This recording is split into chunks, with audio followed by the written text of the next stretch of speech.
जो जहां भी वैक्यूम है वो आकाश है। इसलिए कहते हैं कि पांचों ही तत्वों में कुछ न कुछ परसेंटेज में पांचों ही तत्व समाये रहते हैं। और बाबा, ब्रह्मा को घोड़ा क्यों कहते हैं? ब्रह्मा को घोड़ा क्यों कहते हैं? ब्रह्मा को घोड़ा क्यों कहते हैं? क्योंकि घोड़े को अगर लगाम लगाएंगे तो कंट्रोल में रहेंगे, और लगाम नहीं लगाई तो फिर कहीं ऊपर जाएगा, कहीं नीचे आएगा और धड़ाम से नीचे गिरा देगा। तो ब्रह्मा बाबा भी ऐसा ही मन रूपी घोड़ा है। क्या? इसको बुद्धि की लगाम चाहिए। त्रिमूर्ति में एक घोड़ा बताया, एक शेर बताया और एक बकरी बताई। तो घोड़ा कौन हुआ है?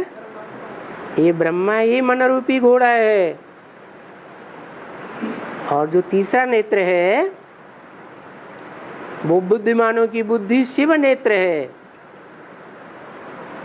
और बुद्धि मन को कंट्रोल करती है।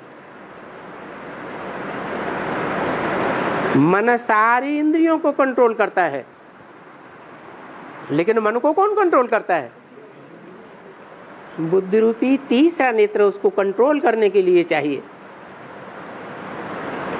और हर एक मनुष्य में ये तीनों ही शक्तियां विराजमान है।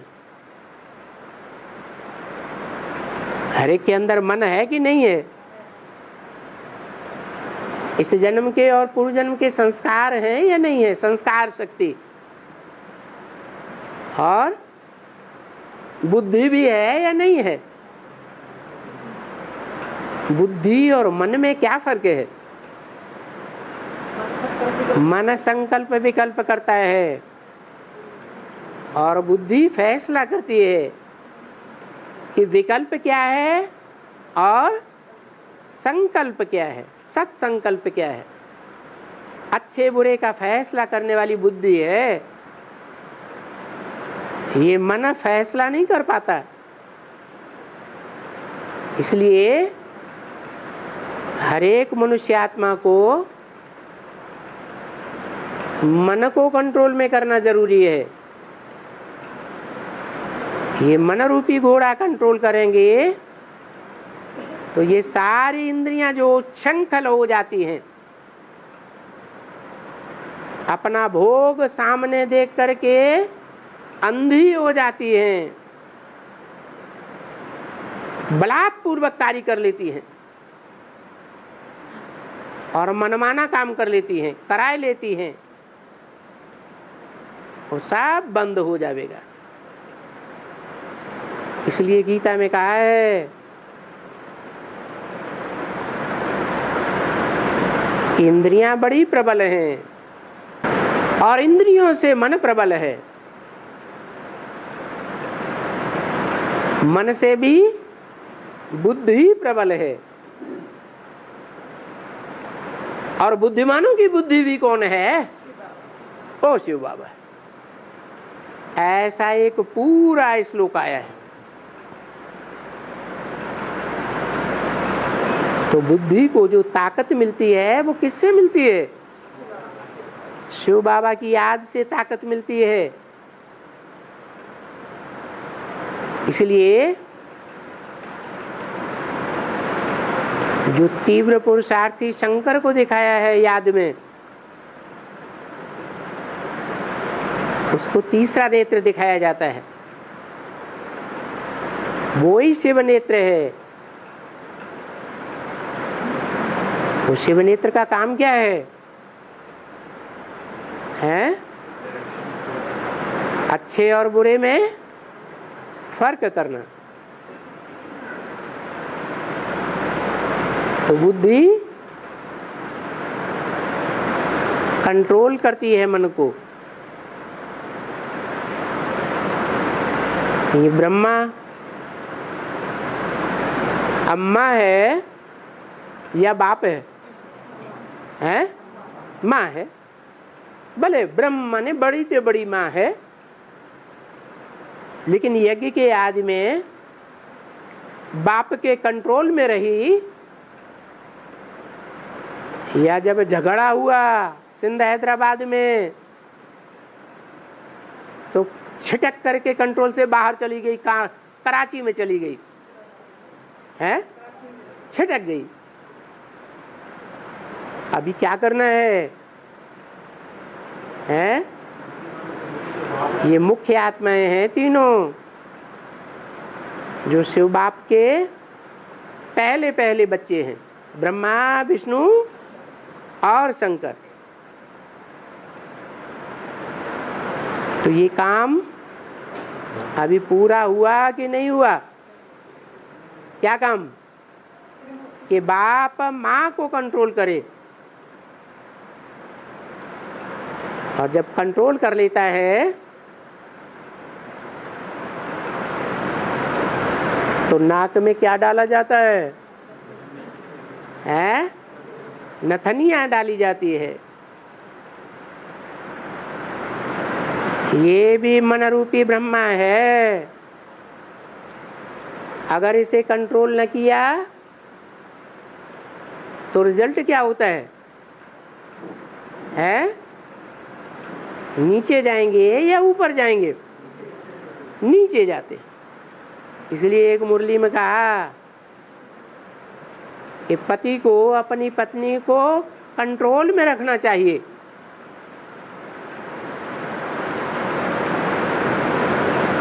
अगर कंट्रोल में नहीं रखा तो परिवार बिगड़ जाएगा।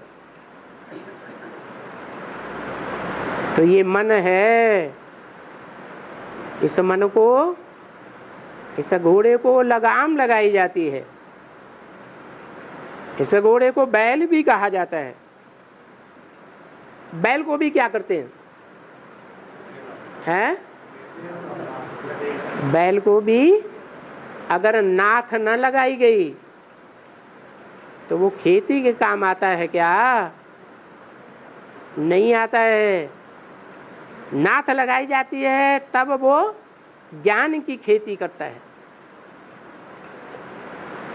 नहीं तो मुरली एक कान से सुनते हैं, ब्रह्मा एक कान से सुनते हैं, दूसरे कान से निकल जाती है।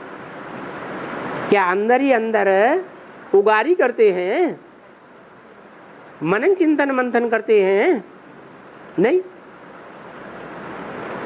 ज्ञान की खोती होती है? नहीं। अमृत निकलता है? नहीं निकलता। इसलिए मुरली में बोला था, अभी ज्ञान अमृत नहीं कहेंगे। किस समय? जब तक ब्रह्मा बाबा जीवित रहे हैं, उनके द्वारा जब तक वाणी चली तब तक ज्ञान अमृत नहीं बना, क्योंकि वो मंथन करते ही नहीं थे, ज्ञान की खेती होती ही नहीं थी।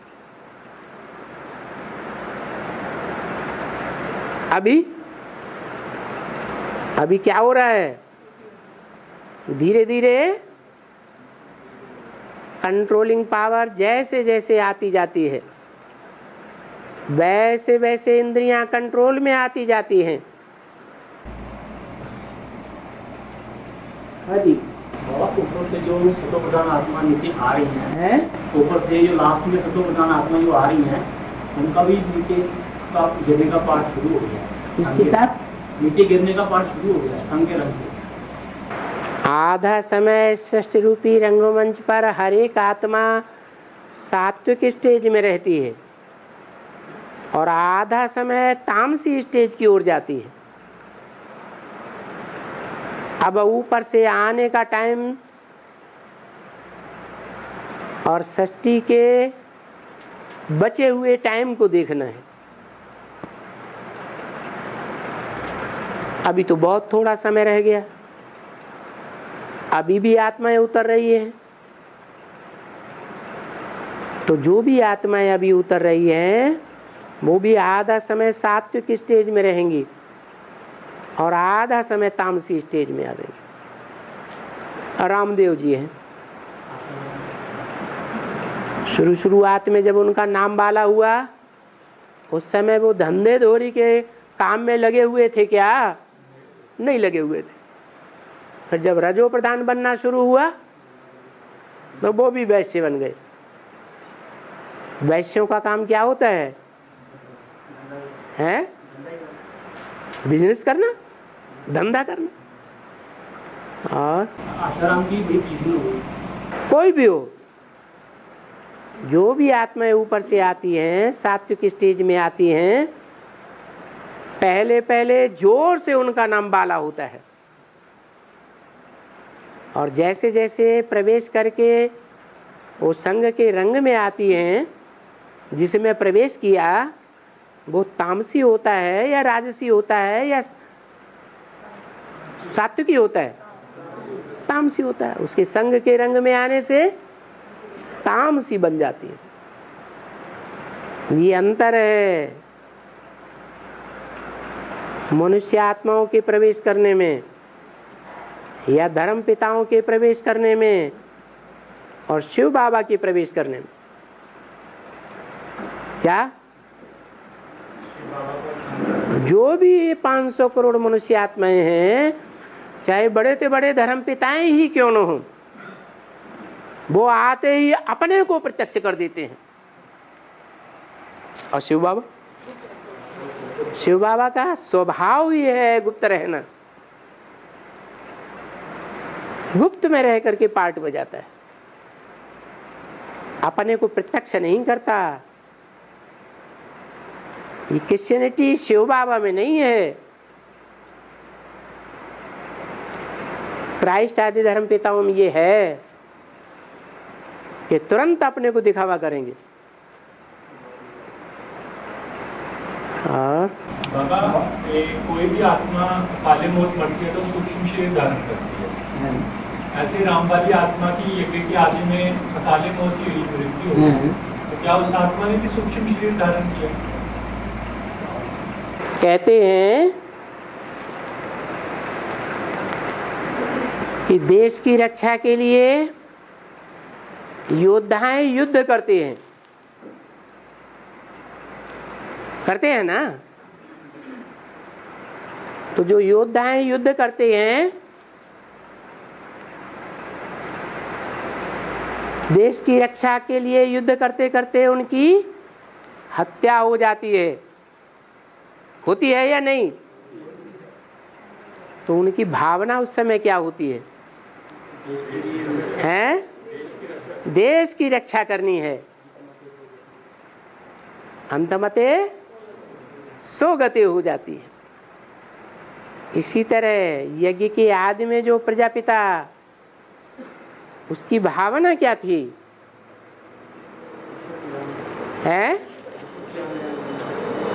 भावना उसकी शुभ भावना थी या अशुभ भावना थी? शुभ भावना थी। तो अंतमते सोगते, प्रेत योनि में नहीं जा सकती वो आत्मा। ये भूत प्रेत की योनि उन आत्माओं को मिलती है जिनकी भावना अच्छी नहीं होती, पाप युक्त भावना होती है। इसलिए वो पाप करने वाली आत्माएं जन्म जन्मांतर पाप योनियों में ही जन्म लेती रहती हैं। स्वर्ग में आना उनका नहीं होता है। तो प्रजापिता वाली आत्मा भी यज्ञ के आदि में, जैसे बाबा ने मुरली में बोला, लाश भी गुम कर दिया। तो भले लाश गुम हुआ, करने वालों ने लाश गायब कर दी, प्रूफ ही खत्म हो गया। लेकिन उस आत्मा की सदगति होगी या दुर्गति होगी?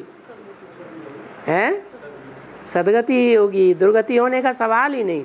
भाव प्रधान विषय पर रखा हुआ है। भाव प्रधान विश्व रचि राखा, जो जैसे करे सो तस फल चाखा।